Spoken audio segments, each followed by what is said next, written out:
With every finger-pointing, contradiction-finding protagonist of an Ace Attorney game, there always comes a quirky, varying degree of helpful co-counsel by their side. A partner to support them and back them up when they need it, while also providing much of the game's comedic relief. These are the assistants of Ace Attorney. Ace Attorney's assistants frequently end up becoming fan-favorite characters within the community, and that's not for no reason. Since they're usually by the protagonist's side, players are given the opportunity to spend plenty of time with them, and the chemistry that they have with that protagonist often leads to an ocean of sincere, charming, or just downright hilarious lines. Need I even mention the infamous ladder versus stepladder debate? That's just one example, and there are more to list than I can even count.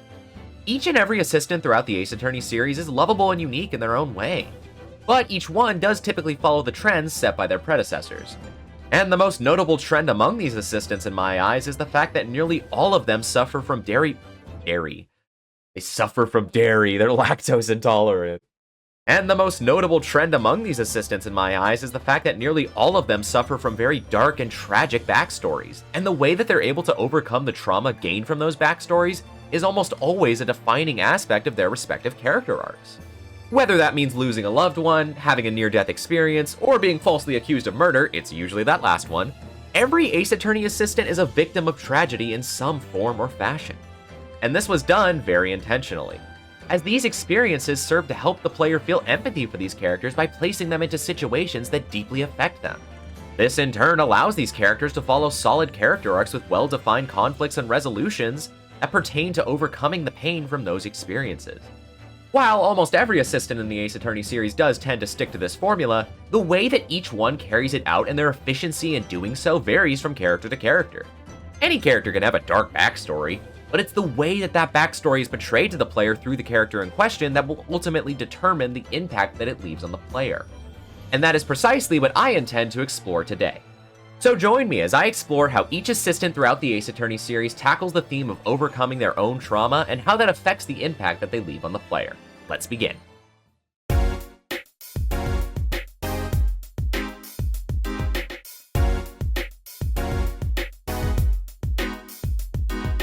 When it came to following up the original Phoenix Wright Ace Attorney trilogy, Capcom faced the challenge of creating a new cast of characters that would be as engaging as those that came before them.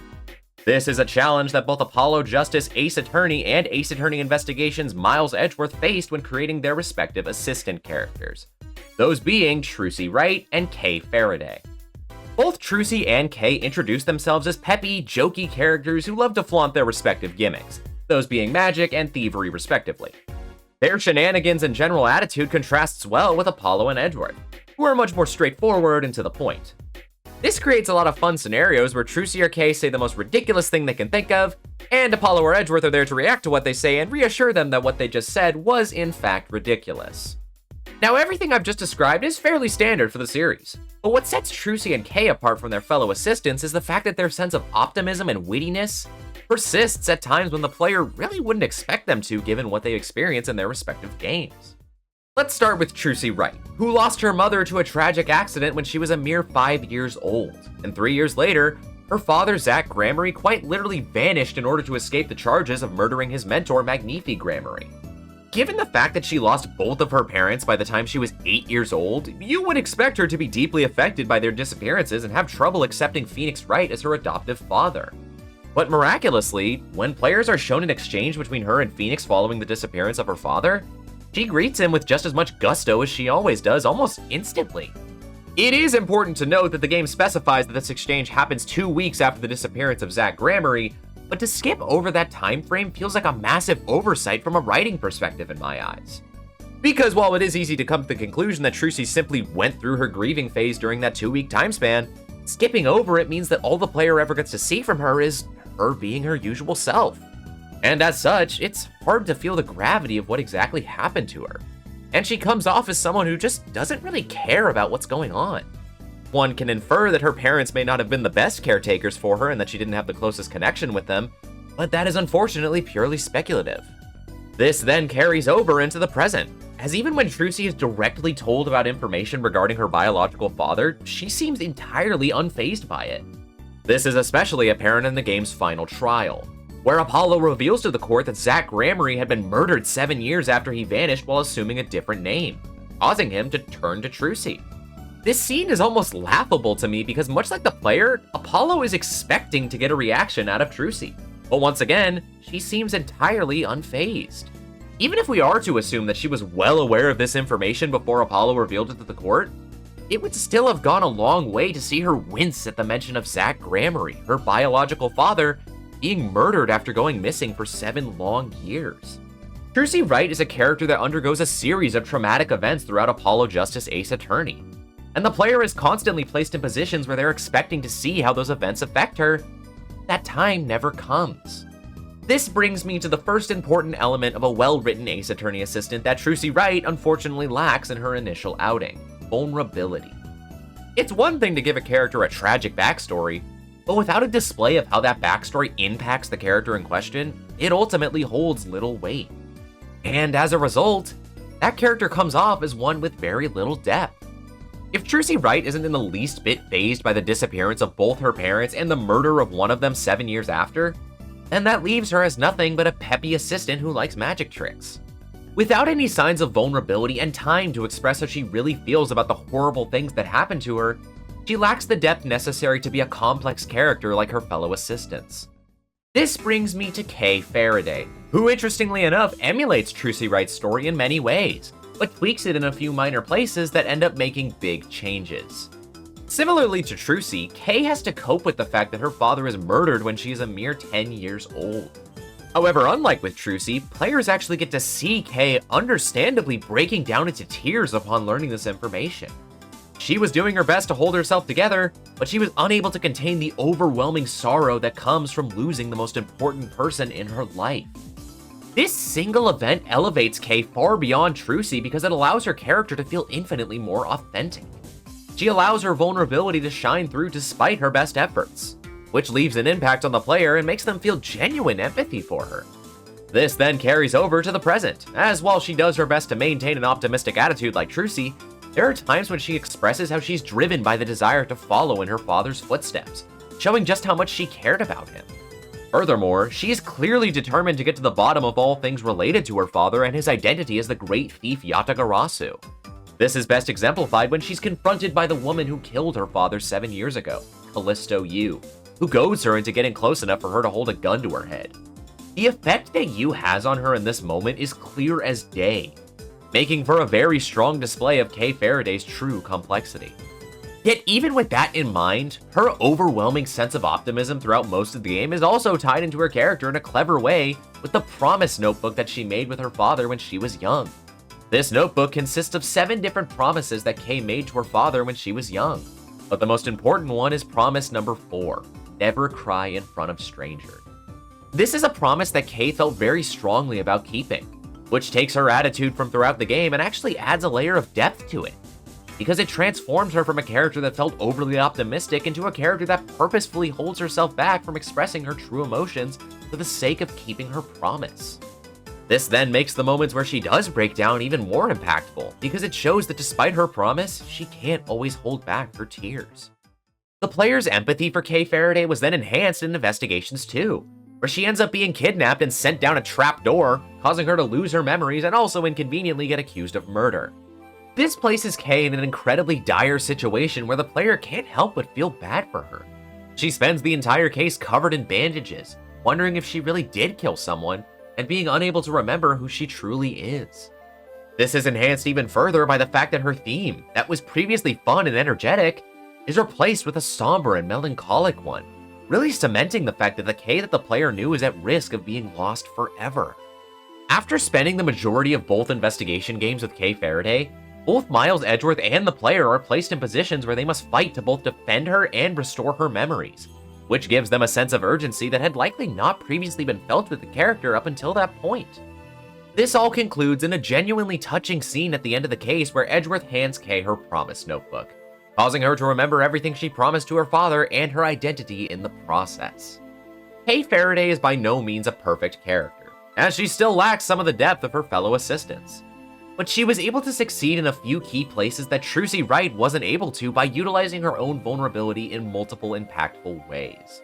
She took the framework that Trucy Wright had and expanded upon it by creating multiple meaningful reasons for why she always had to try to hold a smile, showcasing several key moments where she felt too overwhelmed to do so, and creating a case where the player has to save her from her fate. I find the comparing and contrasting of these two characters to be fascinating because they share a relatively similar story. Yet the way that each tackled the concept of vulnerability regarding that story created radically different effects.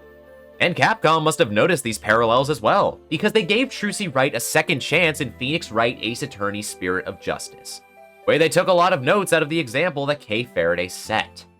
In the game's second case, Trucy is accused of accidentally murdering her stage partner Mr. Rias during one of her magic shows.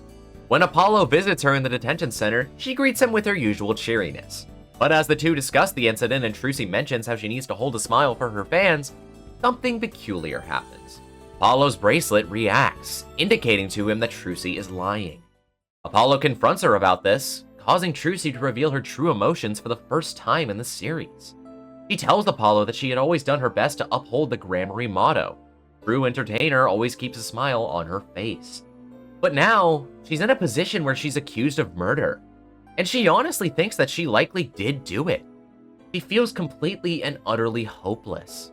And when Apollo reassures her that he will believe in her and fight for her until the bitter end, Trucy bursts into tears, unable to contain the emotions that she withheld for so long.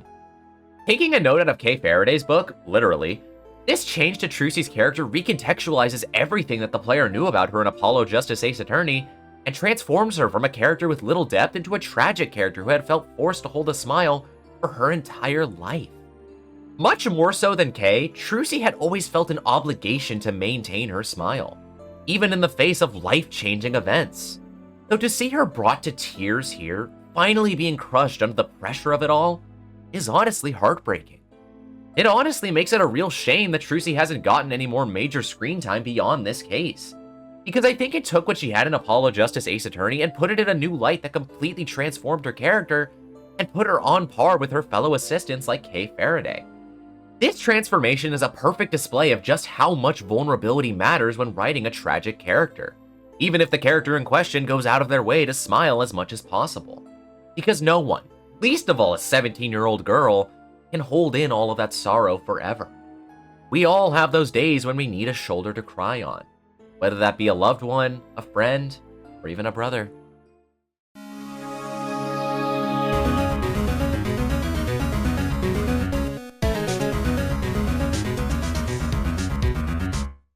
So it's one thing to create a character that is deeply affected by the events of their past and is willing to let their vulnerability shine through for the player. But it's debatably much more impactful to create a character that is able to endure through that trauma and stay strong for the sake of another. And this concept can best be seen in the assistants from both the beginning and current end of the Ace Attorney franchise, with Emma Skye from the original Phoenix Wright Ace Attorney and Iris Wilson from the Great Ace Attorney Chronicles. Let's start with Emma Skye, the very first successor to Ace Attorney's original assistant, Maya Fey. And while Emma is visually similar to Maya and shares many animations with her, she does a lot of things to set herself apart when it comes to her characterization. Emma Skye's story begins when she was 14 years old and was directly involved in the SL9 incident. The incident began with a serial killer by the name of Joe Dark being questioned by prosecutor Neil Marshall and Chief of Police Damon Gant. During the interrogation, the electricity in the building went out due to a thunderstorm, allowing Dark to flee to Gant's office, where Emma was at the time. He decided to hold Emma hostage, but it wasn't long before Neil Marshall burst into the room and attacked him. Emma could only make things out during flashes of lightning due to the lack of light in the room, so all she can remember from that fateful day is seeing one man holding a knife prepared to stab the other, attempting to push that man in order to prevent blood from being shed, and then passing out shortly after. When she came to in her older sister Lana Skye's arms, Neil Marshall was dead, presumably killed by Joe Dark. Needless to say, Emma was incredibly traumatized by this tragic incident, not only because of the fact that she directly witnessed it, but because of how it affected her older sister Lana, who arrived on the scene shortly after the incident and came to the conclusion that Emma's push was what really killed Neil Marshall, causing her to rearrange the crime scene in order to indicate that Joe Dark was his true killer, and allowing Damon Gant to use this information to blackmail her. 2 years later, Lana stands accused of murdering a detective by the name of Bruce Goodman, and Emma, who had since resolved to become a forensic scientist, is absolutely determined to help her older sister, going as far as to seek out Phoenix Wright to be her defense attorney. When it comes to Emma herself, she's a lovable dork who's completely obsessed with forensic science. But it's also clear that the SL9 incident is an incredibly touchy subject for her. Yet despite that, Emma's determination to see to it that her sister is set free pushes her to keep going, even if that means she needs to delve into the darkness of that terrible incident to do so. This level of determination is a perfect display of the next element of a well-written Ace Attorney assistant in my eyes: perseverance. Emma Skye's vulnerability when it comes to SL9 is clear as day, yet she remains strong and perseveres through her own pain, all for the sake of saving her sister Lana. And that takes an immense amount of courage and bravery to do. It shows how important her sister really is to her, and that she's willing to place herself in an incredibly uncomfortable situation if that means she can keep her safe. This adds a layer of complexity to Emma that was not present in the previous two assistants that I discussed, because it creates an internal conflict for her that the player can see waging on in her mind throughout the case. And the maturity required to persevere through her own pain for the sake of another is an inspiring testament to her mental fortitude, especially given the fact that she's only 16 years old here. This is taken a step further when Phoenix comes to the same conclusion that Lana did on that fateful day, that Emma was the one truly responsible for Neil Marshall's death, which causes Emma to faint in the middle of court from shock. This is an understandable reaction to such devastating news. However, when she comes to, Emma returns to Phoenix's side to get the truth out of Lana once and for all, telling him that even if she is Neil Marshall's true killer, she will see to it that the truth comes out. It is both incredibly stunning and impressive that Emma, who must have a whirlwind of emotions regarding SL9 flowing through her mind at this point in time, is still determined to do everything she can for her sister. That is powerful, and it sets Emma apart from her fellow assistants by showing how she will persevere through even the most grueling of situations for the ones that she cares about the most. Before moving on, I do want to bring special attention to Athena Sykes, who takes the framework that Emma Skye laid down and fleshes it out to much greater effect in my opinion. However, I decided not to discuss her here because while she does share many traits with all of Ace Attorney's assistants, I would argue that she's more of a protagonist first and foremost, disqualifying her from being a true assistant. With all that said, let's move on to Iris Wilson, who may not have endured the same level of trauma that Emma did, but I would argue that the way that her character progresses is infinitely more authentic and complex. Despite the fact that she's only 10 years old, Iris Wilson is a talented cook, has a medical degree, and is the author of one of the most popular collections of short stories in the world at the time, The Adventures of Sherlock Sholmes. Yeah, so to say that Iris is unrealistically competent given her age would be a bit of an understatement. And yet I find that ridiculousness to perfectly complement her adoptive father, Sherlock Sholmes, who is just as absurdly smart as she is. You won't find a duo more ludicrous yet genius than these two, and that's exactly what makes them fan favorites. They each create some of the funniest moments in the entire series, yet their intellect cannot be underestimated. However, despite her cheery and silly demeanor, Iris Wilson does have one lingering question that refuses to escape her mind throughout both great Ace Attorney games. And that question is, where is her real father? From the very beginning, Iris is well aware of the fact that Sherlock Sholmes is not her biological father, and believed that her real father was a man by the name of John Wilson, who penned many of the notes for old cases that Sholmes worked on. Sholmes knew that she was mistaken in her conclusion, yet he goes out of his way to conceal the identity of her true father from her due to the history of her birth being intertwined with the infamous Professor case, which Sholmes vowed to keep tucked away until the time was right. As a result, Iris had lived her entire life wondering where exactly this John Wilson was and why he had been absent for so long. Iris always did her best to maintain a positive exterior, but that question persisted in the back of her mind and refused to fade away. When Sholmes and Iris take a look at the autopsy report of Clint Van Zeeks during their investigation of the Professor case, Iris finds the handwriting on the report to be eerily similar to John Wilson's. And in a desperate attempt to learn more about her true father, she stole the report and kept it away from everyone she knew, including Sholmes. When Ryunosuke and Susato are finally able to expose this, Iris reflects on how badly she wanted to know more about her father, demonstrated by how she modeled her life after him by getting a medical degree and basing the adventures of Sherlock Sholmes off of his old case notes. This entire scene is heart-wrenching because it shows a side of Iris that she often conceals, the side of her that's just a little girl wondering where her dad is. It's a masterful use of vulnerability that feels real and genuine despite the fact that Iris herself is such an unrealistic character. When all is finally revealed, Iris feels an overwhelming sense of guilt for stealing the autopsy report. And it doesn't help that Sholmes finally informs her that John Wilson was in fact not her father, showing her that she was mistaken in her pursuit all this time. It's clear as day to both the player and the characters around Iris that she is completely and utterly heartbroken, making it impossible not to feel sympathy for the poor girl.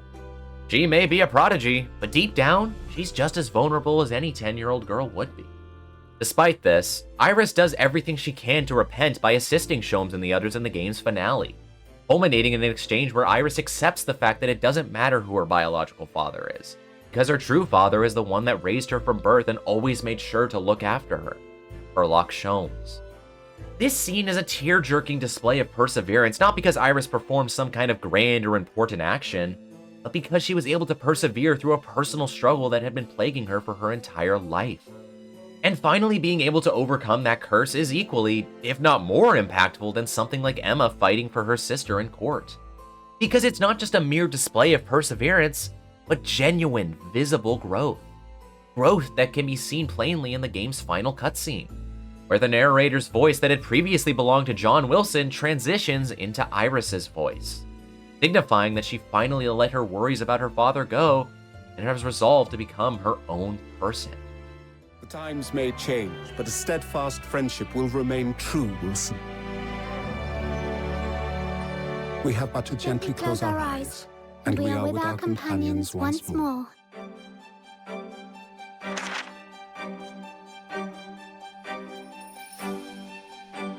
So I do just that.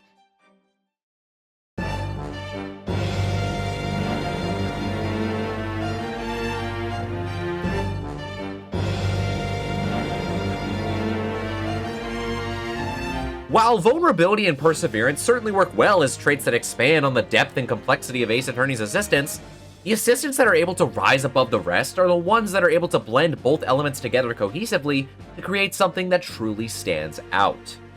And when it comes to the Ace Attorney assistants that stand above the rest as all-time fan-favorite characters, one need not look further than Susato Mikotoba and Maya Fey. And despite what I built her up to be, Susato Mikotoba is actually quite unlike any assistant that has come before her, as she lacks much of what made her predecessors so impactful. Yet I would argue that she debatably surpasses all of them by being the greatest embodiment of the third and final factor that I will be discussing in this video, strength. And no, I'm not talking about physical strength, though she does have that in spades. What I'm referring to is mental strength, dedication, drive, and resolve. You can think of it as an enhanced version of the perseverance factor that I discussed, but with a few key differences. Susato does certainly have to undergo several hardships through both great Ace Attorney games, such as spending most of her childhood without a father figure and losing her foster brother Kazuma Azogi while aboard the SS Burya. These events are not to be disregarded, but they also aren't on the same level as the events that her fellow assistants had to go through. However, she does let her vulnerabilities regarding those events show often, especially with Ryunosuke. And much like her predecessors, she refuses to let her woes get her down and remains by Ryunosuke's side to assist him in any way she can. However, while previous Ace Attorney assistants would persevere through their hardships for the sake of another, Susato's strength comes from her own sense of personal duty as a judicial assistant. She's not staying strong because she's fighting for someone in particular, she's staying strong because she sees no other choice. And so she works day and night to ensure that she can be the best judicial assistant that she can be, regardless of what stands in her way. Susato is a fascinating assistant to me because in many ways, she acts as the inverse of the typical formula that her fellow assistants follow. She doesn't have the darkest backstory, she never gets accused of murder, yet her sheer strength and dedication is completely unmatched. It almost feels off to see a character that's so forward-thinking and outgoing, that simply refuses to be chained to her past through sheer will alone. It's an anomaly that actually makes her a refreshing change of pace, and it allows Susato Mikotoba to stand out in a major way. However, if she was just a dedicated judicial assistant that could occasionally dole out some witty lines, then she wouldn't be able to maintain the player's interest for an extended period of time. But as the story progresses, Susato's motivations for staying strong begin to change over time. As she tackles more and more cases with Ryunosuke, she finds herself fighting not just to be a great judicial assistant, but to be his great judicial assistant. This was a great place to take Susato's character because watching her bond with Ryunosuke blossom throughout the great Ace Attorney games allows both characters to grow and develop not just as lawyers, but as people. Their relationship with each other and the characters around them allow them to feel so much more like real characters both inside and outside of the courtroom.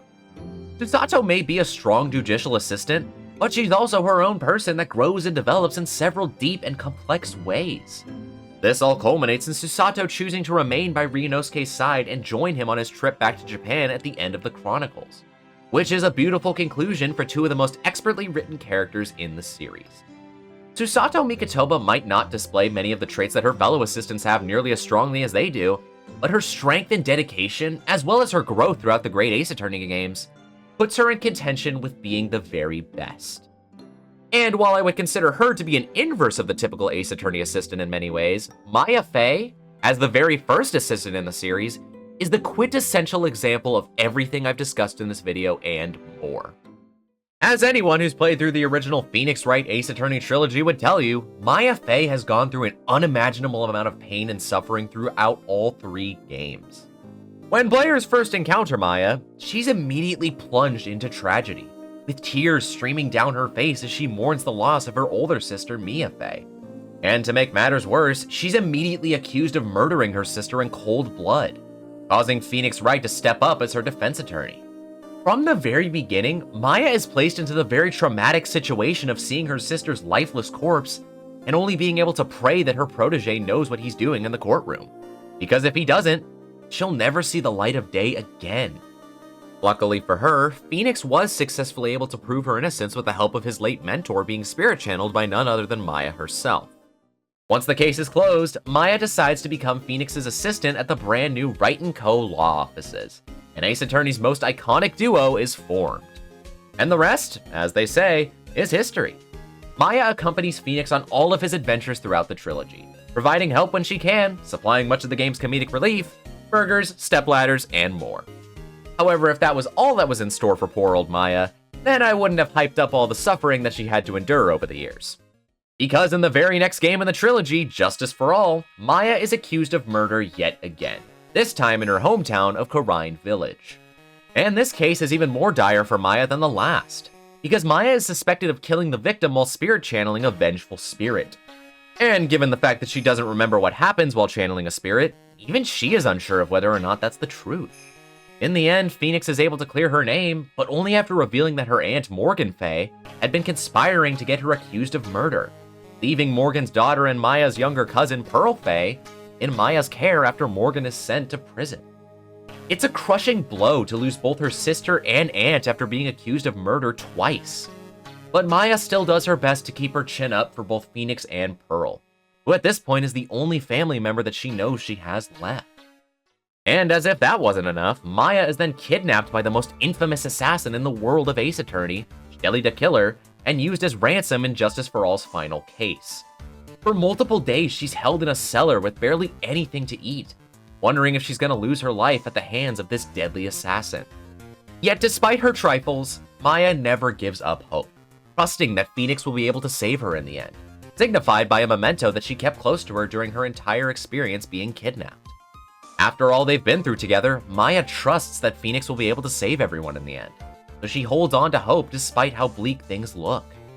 And when she's finally released and reunited with Phoenix and Pearl at last, the relief that is imbued within the player cannot be understated.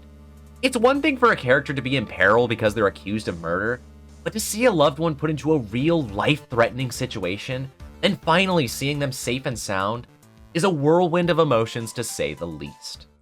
Then finally, in the third and final game of the trilogy, Trials and Tribulations, Maya is placed in perhaps her most grueling experience of all. During the game's final case, Maya decides to visit Hazakura Temple with Phoenix and Pearl in order to hone her spiritual skills. However, on the night that she intended to train on, she is cornered by a spirit-channeled Dahlia Hawthorne, a woman hell-bent on getting revenge on her sister Mia Fey by any means necessary, even if that means sending her sister to the spirit realm. To make matters worse, the bridge connecting the inner temple to the mainland had been struck by lightning, rendering escape impossible. However, right before Dahlia does the deed, she herself is stabbed by Mia's old partner, Godot, causing Maya to pass out after feeling blood wash over her. When she comes to, she channels her sister, desperate to get some advice on what to do in such a dire situation. Mia tells her that the safest thing to do would be to lock herself up in the sacred cavern with the inner temple, and then to channel Dahlia Hawthorne herself in order to escape her wrath. This plan does prove to be successful, but it also places Maya's body under an immense amount of stress. Not only because of the fact that she has to channel someone for multiple days, but because she's locked in a frozen cavern with no food or water, left to freeze to death if she's not freed as soon as possible. When Dahlia's spirit is finally released from Maya's body in court, she is at an all-time low, and she immediately passes out from exhaustion. When she comes to, a spirit-channeled Mia fills Maya in on the whole situation, including the fact that the woman who originally channeled Dahlia and was subsequently stabbed was her mother, Misty Faye. This is something that I skipped over when discussing the first game, but when Maya was very young, her mother mysteriously disappeared following the DL6 incident. And it's not until Trials and Tribulations that she finally reappears in order to protect her daughter with her life. Yet even after undergoing so much physical stress and learning that she has now lost her own mother to the spirit realm, she's forced by Godot to testify about what happened on that fateful night. Despite her condition, she does her best to defend the man that saved her life, but it's ultimately all for naught, as Phoenix Wright ultimately discovers the truth of what happened and corners Godot once and for all. When all is said and done and Maya once again reunites with Phoenix, he's baffled at how she could be so bright and chipper after all she's gone through. After losing 3 different loved ones, being accused of murder twice, 3 times if you count Dahlia trying to accuse her of killing her own mother, being kidnapped, and almost freezing to death, Phoenix can't even fathom how Maya's able to hold a smile after such a gargantuan level of pain and anguish. However, it's not long before Edgeworth notices Phoenix's visible confusion. And I think the conclusion that the two come to word it better than I would ever be able to. Right. You seem to be uncharacteristically puzzled. I suspect you are wondering how Maya can be so cheerful despite all that has happened? Yeah. I think I understand how she feels. Maya is a much wiser person than she appears, and I think she realizes something. Now is exactly the time when she needs to be as strong as she can. Maya wasn't the only one that was badly wounded by this incident. In fact, there was someone that was hurt far more deeply than she. I believe it's for that person that Maya is trying her best not to cry. Someone who was hurt more deeply than Maya. Edgeworth, I think I'm starting to understand too. She's doing it for Pearl's sake. Until she can see her smile again. Despite everything that she's been through, despite the losses, the pain, the suffering, Maya understands the fact that her younger cousin Pearl, the only family that she has left now, was always hurting just as much as she was. Because every time Maya was in peril, Pearl could barely contain her tears because of how worried she was for her each and every time something happened to her. Maya Fey had been placed in a countless number of vulnerable situations where it can feel impossible to hold herself together, yet she perseveres each and every time because she knows that Pearl, and Phoenix to that end, are counting on her. And I think her sympathy for Pearl in particular is derived from the fact that in many ways, Maya sees herself in Pearl. When she looks at Pearl brought to tears thinking that she may never see her older cousin again, I think Maya can't help but think back to when she was in a similar situation seeing her older sister dead on the floor. And it's because of that that Maya vows to never let her younger cousin experience the same level of pain and suffering that she did. And that concept of protecting her from the terrible experiences that she must endure is an immensely mature and powerful one. Despite her age, Maya Fey is a mature character that isn't afraid to be vulnerable, perseveres for the ones that she cares about, and despite everything that she has gone through, she is strong in every sense of the word. She managed to set a standard so strong that every assistant after her would attempt to emulate her in some form or fashion. Yet despite all of that, none have been able to top the impact that she left on this franchise. Hey, thanks for watching the video. Be sure to let me know who your favorite Ace Attorney assistant is down in the comments below. And while you're down there, consider hitting the subscribe button for more deep dives into all things Ace Attorney. For now though, that's all from me. Take care of yourselves.